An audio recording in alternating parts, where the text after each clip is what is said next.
Buka curahan hati perempuan pagi hari ini. Kita ketemu lagi dalam hari Senin ini. Ada berita mengenai anak hilang. Angelin namanya, umur 8 tahun di Bali. Ini sudah hilang dari tanggal 15 Mei yang lalu. Dan kami mohon bisa ditayangkan mungkin bentuk mukanya seperti apa. Silakan informasinya ditayangkan supaya mungkin sahabat perempuan dari curahan hati perempuan bisa melihat dan mungkin bisa membantu. Namanya Angelin, umur 8 tahun di Bali. Baik, Mbak Vera sama Mbak Oki, ini hilang 15 Mei ya, sampai hampir berapa? Sekarang hampir sebulan ya? Sudah hampir sebulan loh. Iya, betul. Hampir ya.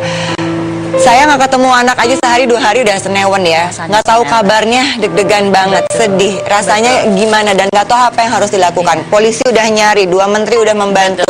Belum ada kabar, gimana Mbak Vera? Apakah ini anak adopsi ataupun anak biologis sendiri? Itu nggak ada duanya ya. Perasaan kehilangan orang tua. Namun satu hal Mbak Maudi, saya cukup menyesalkan loh ketika ada anak usia di bawah umur bermain di luar rumah tanpa supervisi orang tua. Jadi anak kecil di bawah umur tuh wajib loh Bu. Ya, jadi ibu-ibu nih, sahabat perempuan di rumah yang punya anak kecil di bawah umur harus pakai pengawasan orang tua, nggak boleh enggak. Hati-hati ya Mbak, udah nggak bisa demikian lagi, kita harus benar-benar ada di situ. Ini juga bisa kehilangan, bagaimana kita membayangkan rasa kehilangan seorang sahabat perempuan kita yang berpisah dari anaknya, hampir 3 tahun, diambil sama mantan suaminya dan tidak bisa berkomunikasi. Kangennya seperti apa? Dan kemudian satu lagi sahabat perempuan kita, seorang public figure yang kehilangan cinta sejatinya pada saat dia sedang hamil. Bagaimana kisahnya? Bersama kami dalam Curahan Hati Perempuan.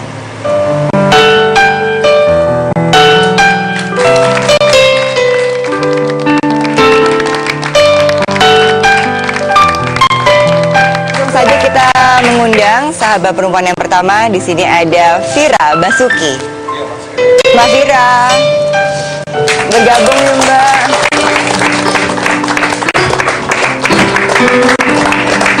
Silakan ketemu sama Mbak Oki, Ustazah kita. Sudah ketemu sama Mbak Vera Uli, psikolognya. Mbak Vira, terima kasih sekali bisa datang pagi ini. Senang banget bisa ketemu sama Mbak Vira. Ini sih benar-benar sahabat, ini bukan sahabat perempuan ya, tapi ini benar-benar sahabat yang kita sudah pernah ketemu. Bagaimana saya masih ingat betul, kurang lebih 3 tahun yang lalu, betapa kejadian itu begitu tragis, begitu bikin kita shock. Dan dari Twitter line-nya, timeline-nya Mbak Vira itu kita bisa lihat betapa sedihnya, betapa kehilangannya tuh sampai kita semua bisa merasakan. Mbak Vira, boleh ceritain dulu supaya kita semua bisa tahu bagaimana saat itu. Boleh, terima kasih, selamat pagi semuanya. Assalamualaikum. Waalaikumsalam. Maaf cuma bawa 1. Nanti saya bagi-bagi ya ceritanya. Gimana Mbak Vira? Suami saya almarhum meninggal 16 Maret 2012. Ketika itu saya hamil 3 bulan dan kami baru menikah 4 bulan. Iya. Dan sebelumnya Mbak Vira sudah pernah menikah dan sudah mendapatkan 1 buah hati ya? Ya, Siasa Kalibria Galang saat itu berusia 12 tahun. 12 tahun. Dan kemudian akhirnya setelah berapa tahun dan ketemu dengan sosok yang begitu membuat Mbak Vira jatuh hati dan akhirnya coba ceritain dulu deh Mbak, gimana pertama kali ketemunya? Ya menurut saya kan semua sudah ditakdirkan oleh Allah ya. Jadi saya waktu itu sendiri sudah 7 tahun sendiri, tidak pernah berpikiran karena fokus saya hanya anak saya Siasa. Sampai suatu hari di acara kantor saya bertemu dengan almarhum Hafez yang mengantarkan adiknya Tantri waktu itu sedang final acara di kantor Cosmopolitan Star Search. Dan saat itu kami sama-sama melihat, saya pikir dia siapa kok dia nganterin adiknya, karena kebanyakan semua di situ kan pesertanya perempuan.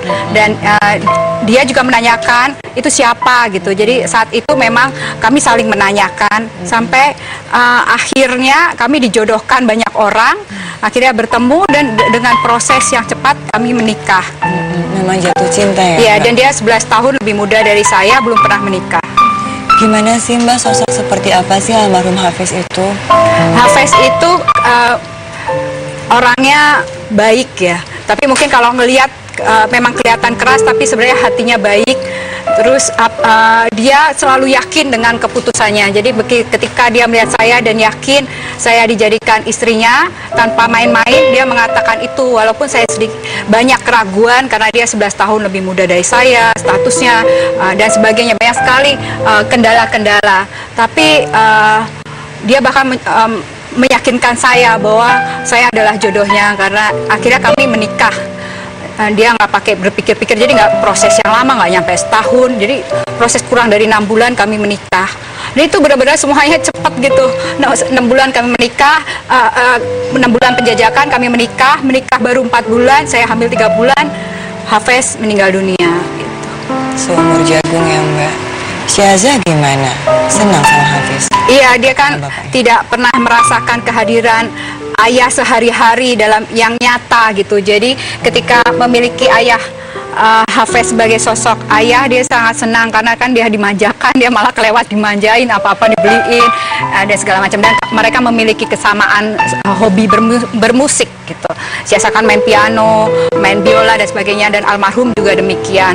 Jadi mereka cocok sekali. Jadi ketika Hafez meninggal, saya tidak pernah tahu Siasa sedih apa tidak, karena selalu kuat untuk saya. Sampai suatu malam saya melihat Siasa menangis di kamarnya. Jadi saya tahu bahwa bukan cuma saya yang merasa kehilangan Hafez, tapi anak saya. Jadi saya harus kuat untuk anak-anak saya. Mbak Vera,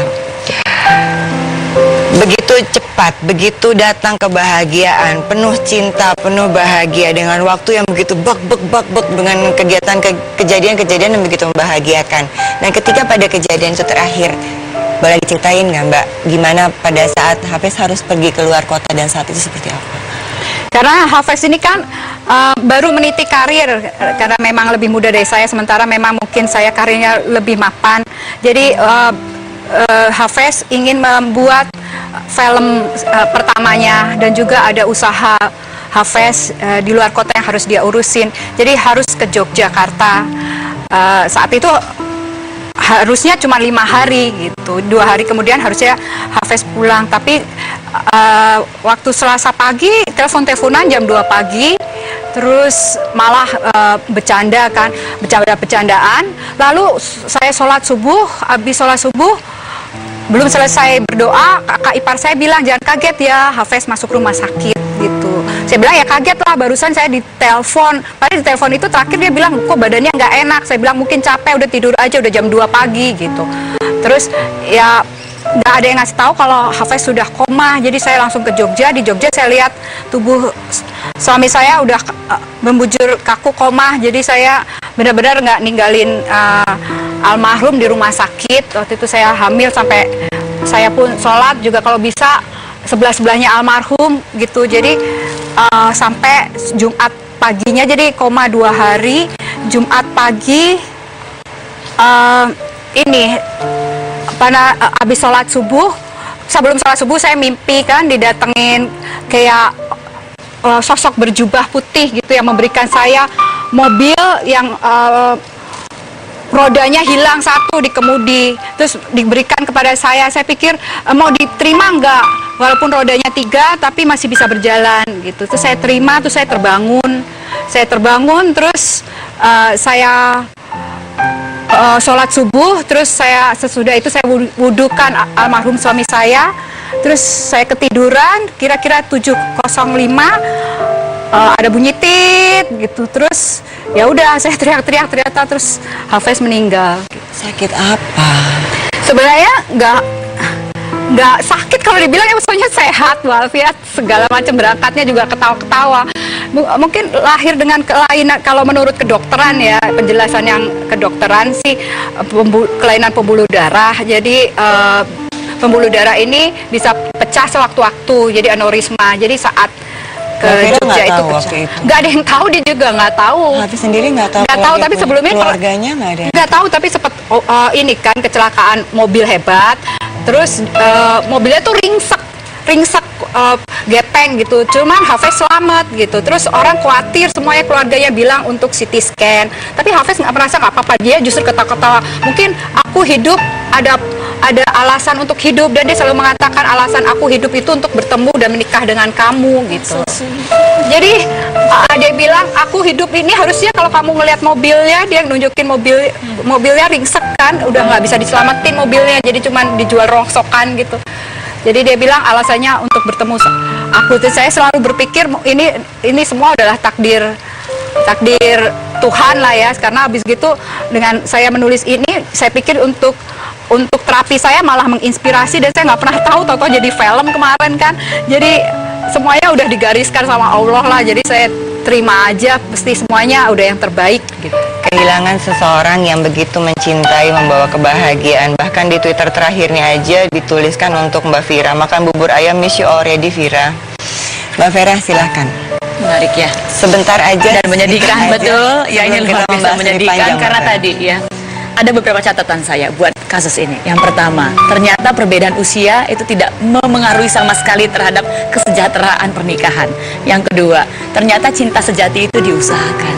Mereka berdua mengusahakannya, dan momen yang paling menginspirasi nanti adalah di tengah-tengah puncak kebahagiaan, karena ini momen baru menikah selama 1,5 tahun ya, atau 2 tahun. Baru 4 bulan. Ya, baru 4 bulan menikah sebetulnya, karena baru 4 bulan menikah, belum nyampe 1,5 tahun atau 1 tahun. Jadi momennya masih honeymoon sebetulnya, tiba-tiba harus hilang. Nah, proses perempuan kehilangan inilah nanti yang kita akan bahas di segmen berikutnya, Ya, Mbak Maudi. ini yang akan kita tanya sama Mbak Vira, bagaimana menghandle situasi ini, bagaimana Mbak Vira akhirnya bisa bangkit dan bisa bercerita dengan ini sebagai buah pelajaran kita semua. Sesaat lagi dalam Curahan Hati Perempuan.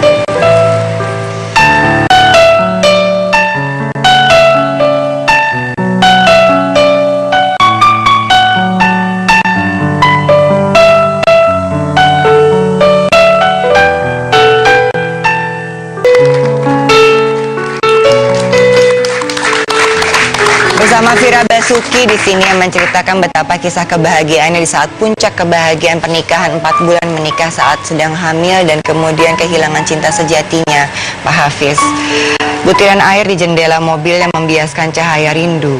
Cintaku, Mr. Amplitudo, ini aku, merasa kamu. Kadang kupikir hujan dan samudera itu kumpulan air mata. Selama hidup manusia, sedih, bahagia, dan rindunya. Asinnya hujan dan samudra sama dengan air mata. Getir dan getarnya hidup merasa. Vira Basuki 4 Januari 2013. Aduh, saya bacanya yang tersekat ini. Mbak Vira, kangennya gimana kalau lagi kangen? Ya namanya ditinggal meninggal suami ya kangen pastinya, pas udah gitu kan nggak ada masalah, meninggalnya juga Lagi bahagia-bahagianya, lagi lagi jatuh cintanya. Iya, kalau lagi kangen ya paling dengerin suaranya, rekaman suara, atau juga videonya, suka kalau main gitar di videoin sama Siasa. Dan kemudian akhirnya menulis kisahnya di buku ini. Iya, itu untuk terapi juga. Jadi nggak pernah berpikiran bahwa buku Vira dan Hafez menginspirasi jadi bestseller, kemudian jadi film. Itu benar-benar di luar dugaan. Dan kita akan mengajak sahabat perempuan semua untuk melihat cuplikan film Cinta Selamanya yang diperankan oleh Atika Hasilwan dan Rio Dewanto.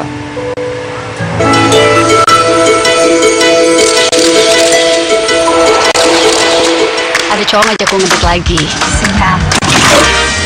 Cinta itu ada 3. Keindah, seblasing itu. Hafez Baskoro. Vira Basuki. Hidup memang tidak bisa ditebak. Jatuh cinta dengan siapa, kapan, dan bagaimana. Ada orang yang bisa bahagiain Mami, aku pasti setuju. Cinta? Dan aku perlu bicara sama kamu. Gak ada perlu diomongin. Kita emang gak seusia, tapi bukan berarti gak sesuai. Aku beruntung udah nemuin kamu. Gimana rasanya nikah ya? Pikirkan.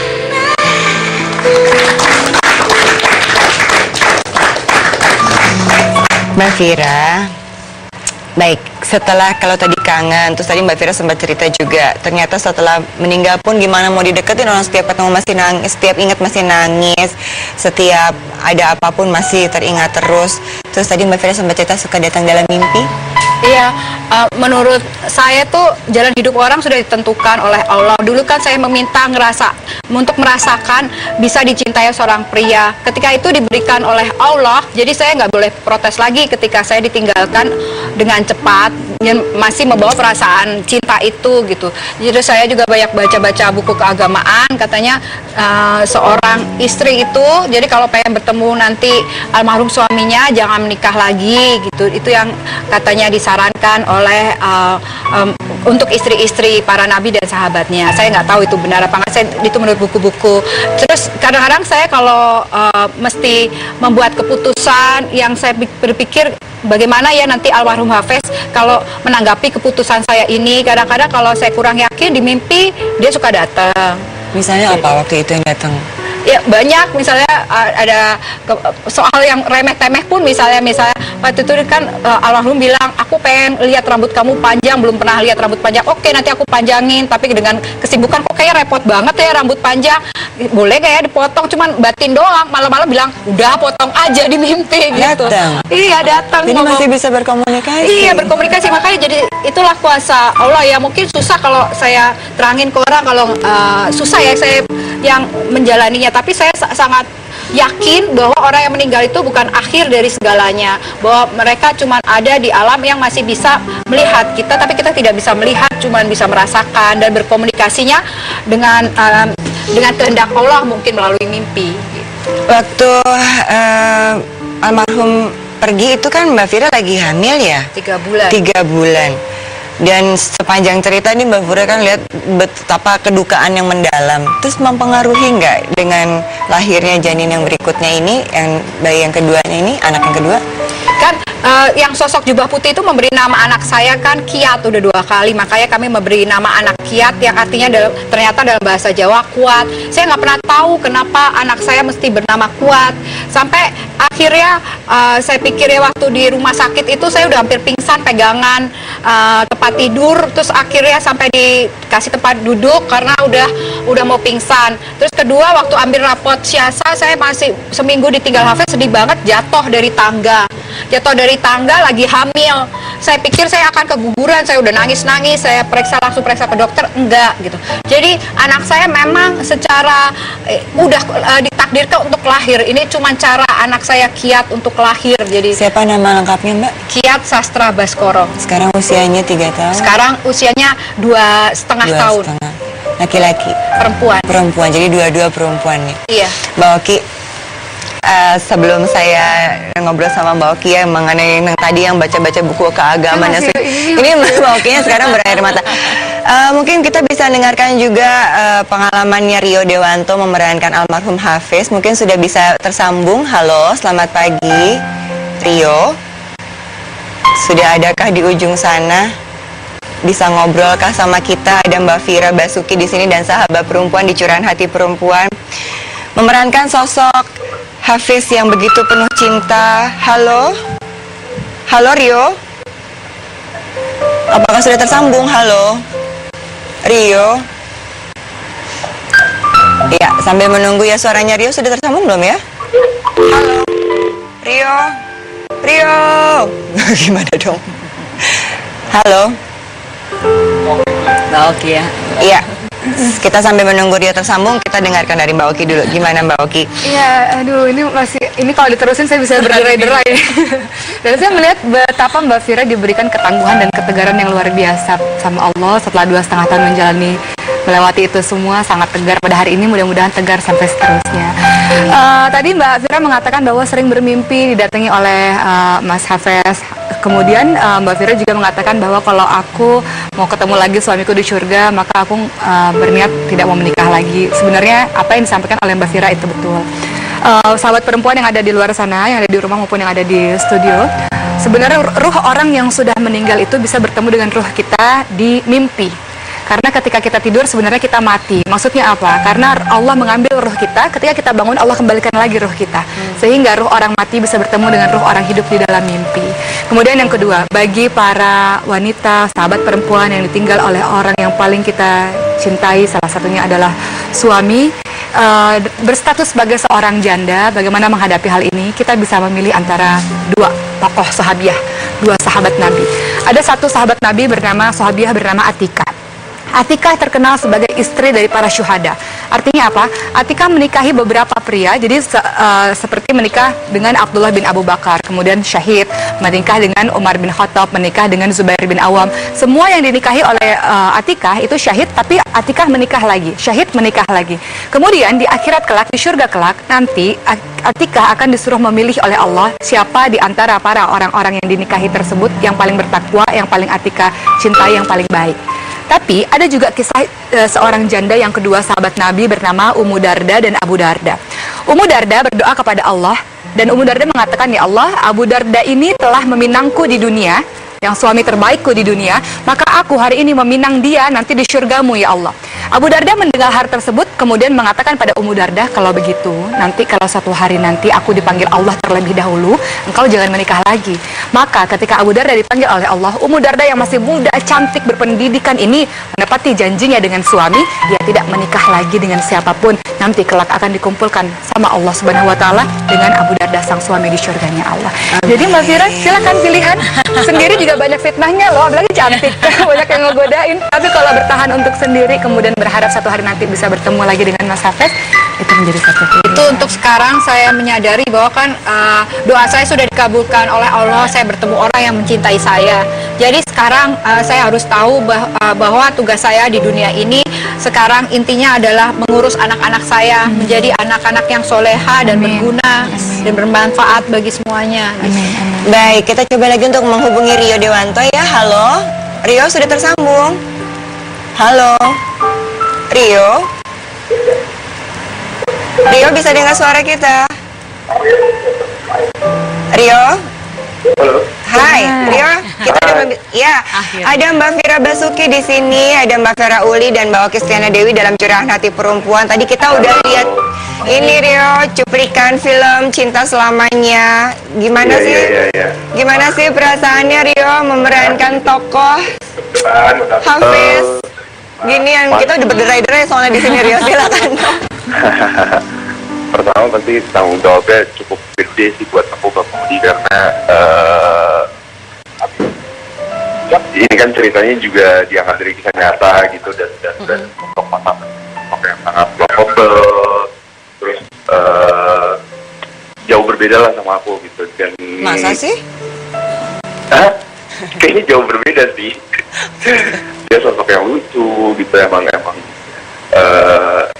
ngangenin gitulah.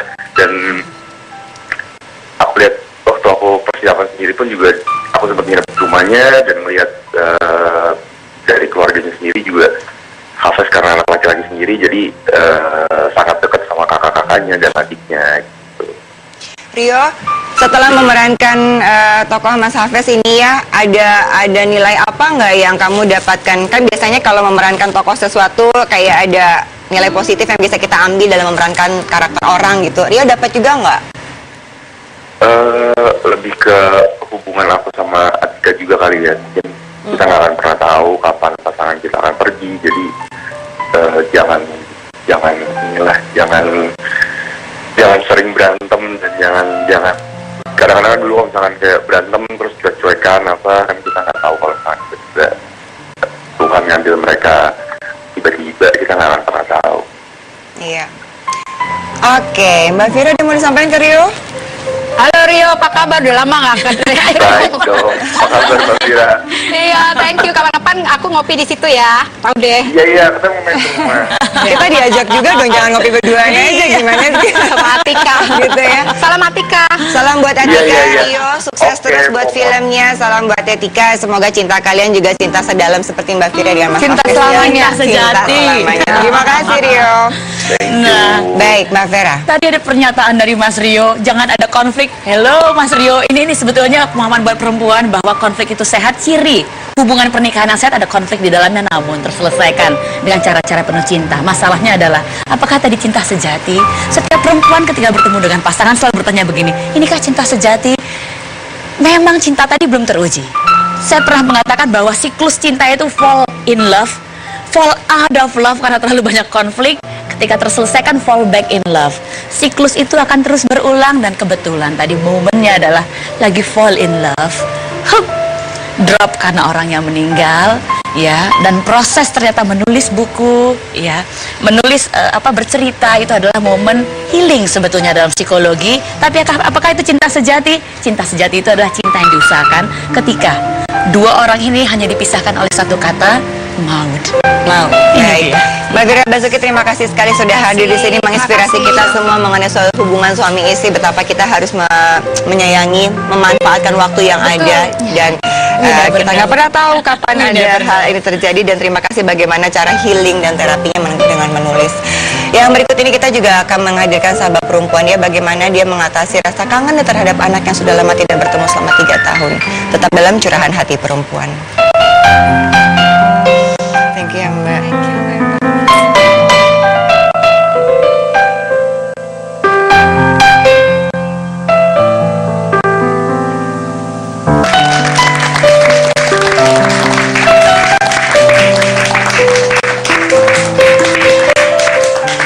Terima kasih masih bergabung bersama kami dalam Curahan Hati Perempuan. Tadi sudah ada Mbak Fira Basuki, dan berikut ini sahabat perempuan yang kedua langsung saya undang, ada Ibu Edah.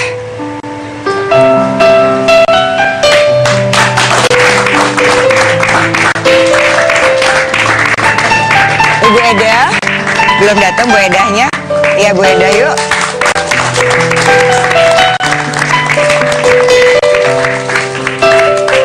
Silakan Bu Edah ketemu dengan Mbak Oki, ustazah kita, dan ketemu sama Mbak Vera Uli, psikolognya.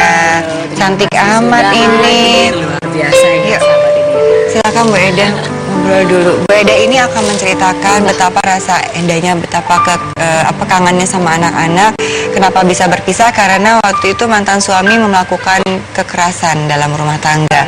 Ini juga kerap sekali kita mendengar sahabat perempuan yang hadir tuh mengalami kekerasan dalam rumah tangga, dan saya ingin mengajak Anda semua untuk melihat bagaimana pendapat masyarakat mengenai kekerasan dalam rumah tangga ini. Yuk kita saksikan sama-sama.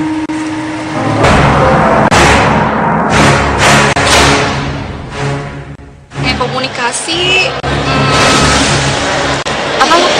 faktor cemburu juga bisa. KDRT menyakitkan karena ibu saya pernah mengalami KDRT. Jadi saya setidaknya memahami, karena yang disakiti tidak hanya istri, tapi anak.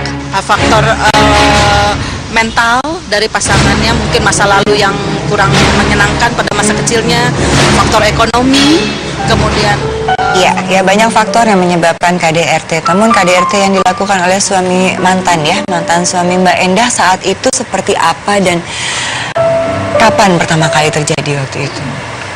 Sebenarnya sih mungkin dari awal kami menikah sudah ada gejala itu gitu. Jadi dari kita berpacaran pun kita kalau misalnya marah gitu ya biasa seperti biasa gitu, suka udah mulai kelihatan gelagatnya. Apa sih gelagat seperti apa? Waktu pacaran marah tuh kelihatan gelagat apa? Ya suka dibentak-bentak gitu. Dibentak-bentak ya. verbal tapi ya? Iya. Kebetulan kan kami beda umur jauh juga gitu. Saya waktu itu masih SMA kelas 2 dan muda. Kebetulan beliau dari militer ya. Gitu, angkatan darat, dan beliau udah kapten waktu itu gitu. Ya, banyak faktor kenapa kami harus sampai akhirnya menikah gitu.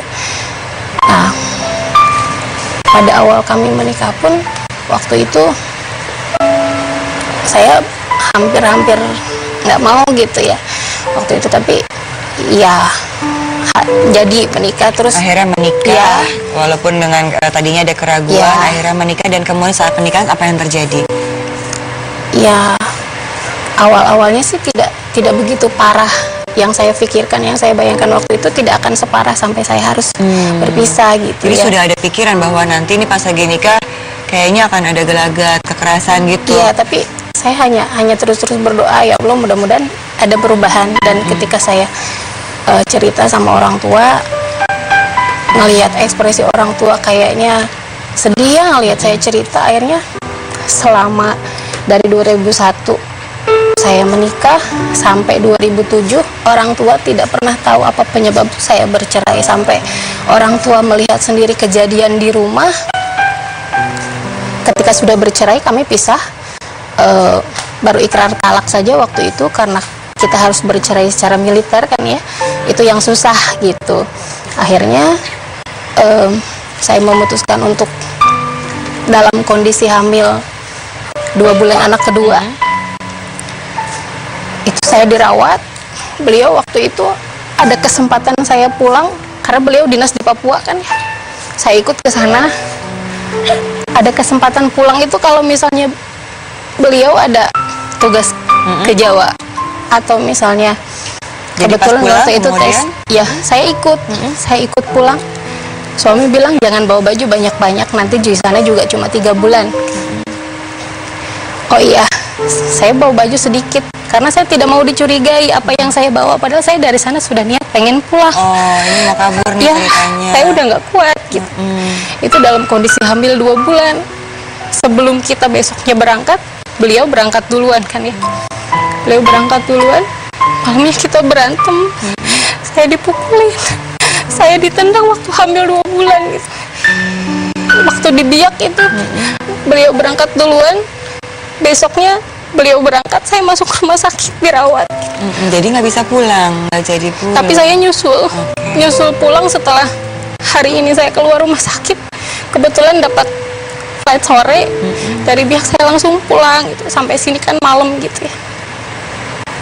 Dari situ memang saya sudah memutuskan untuk udah gitu ya, udah cerai, mau berpisah. Ya, dari situ saya nggak pulang lagi, nggak pulang lagi.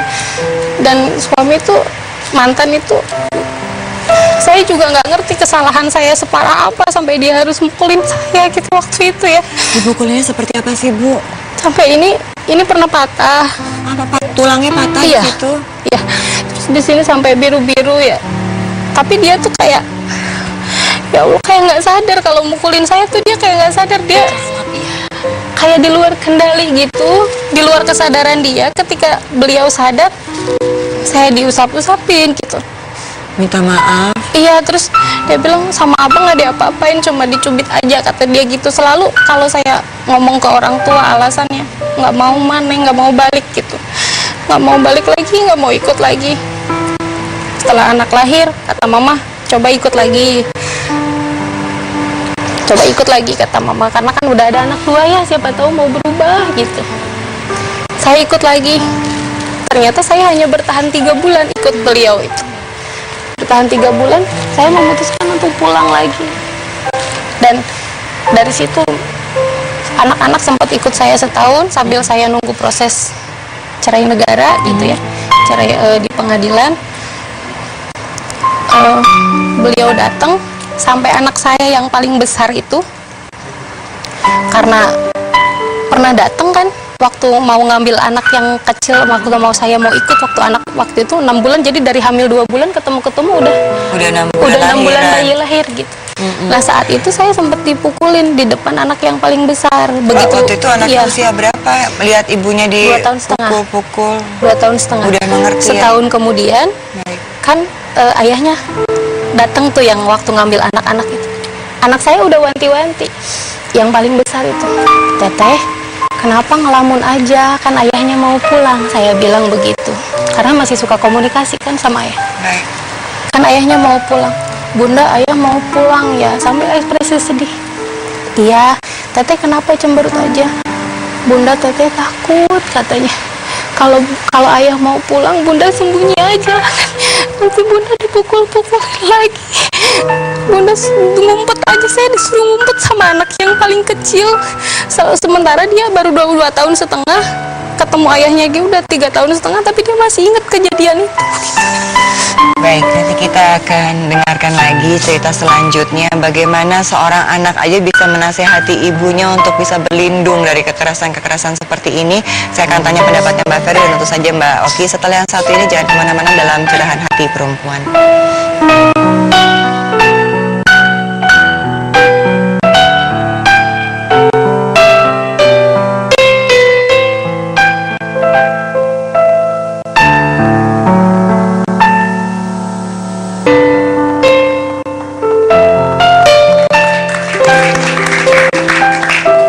Sungguh berat ya kalau kita harus terpisah dari anak-anak, dari buah hati kita, dan apalagi ketika kita harus berpisah ini juga karena mengalami kekerasan dalam rumah tangga yang diakibatkan bukan hanya emosi sesaat, tapi ini juga ternyata ada kegangguan kejiwaan seperti itu ya.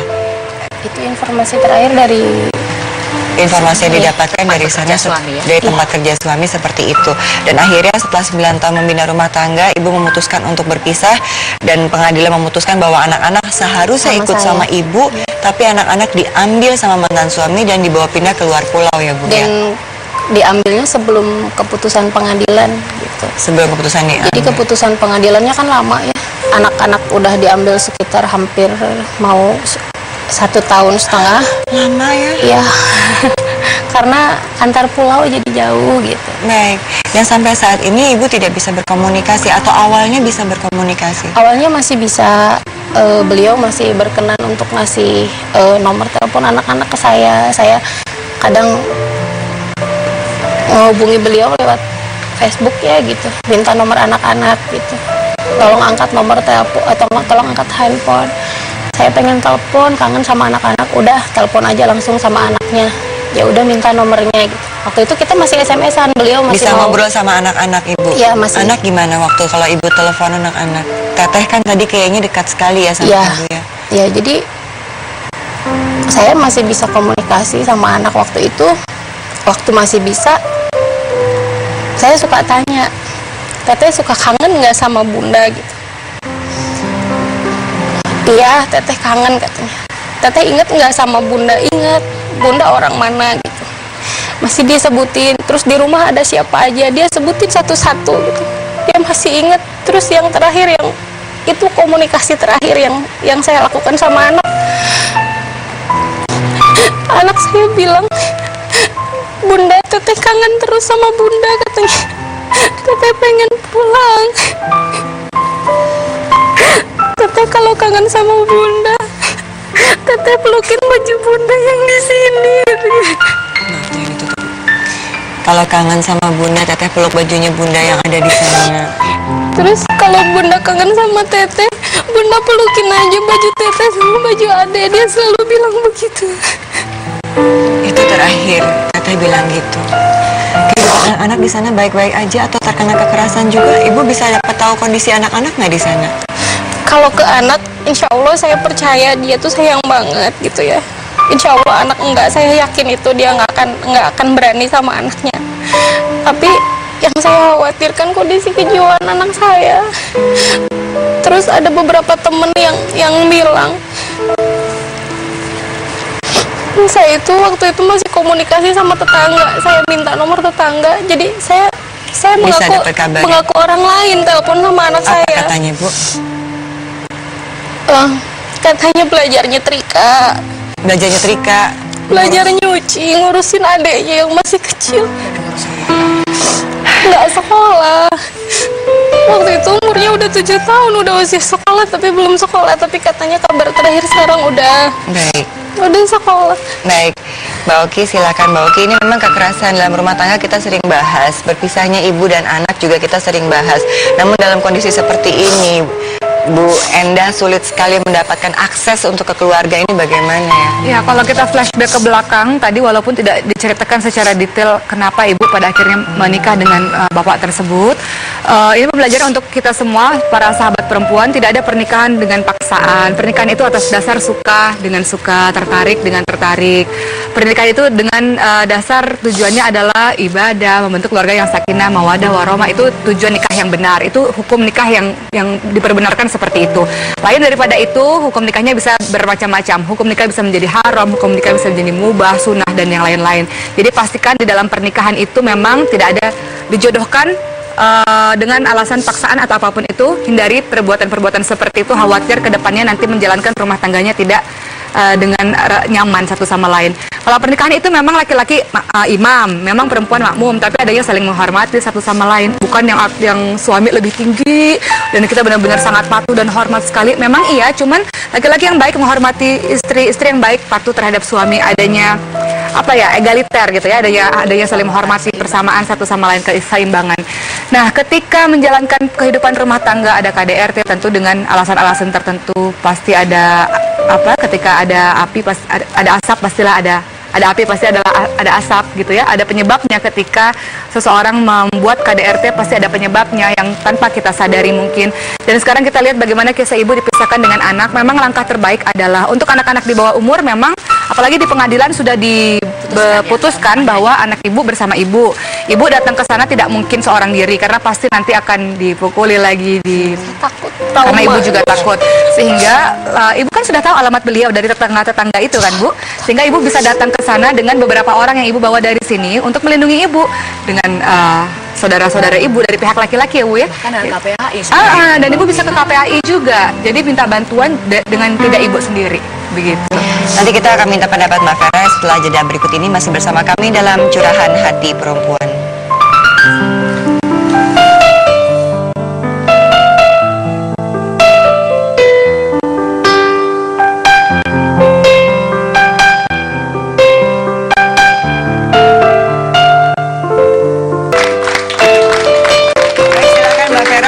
Menyampaikan apa yang bisa disampaikan. Kondisi emosi ibu negatifnya pasti besar banget, Bu, karena terpisah dari 2 anak yang masih di bawah umur, dan ini akan berpotensi mengganggu pernikahan Anda saat ini.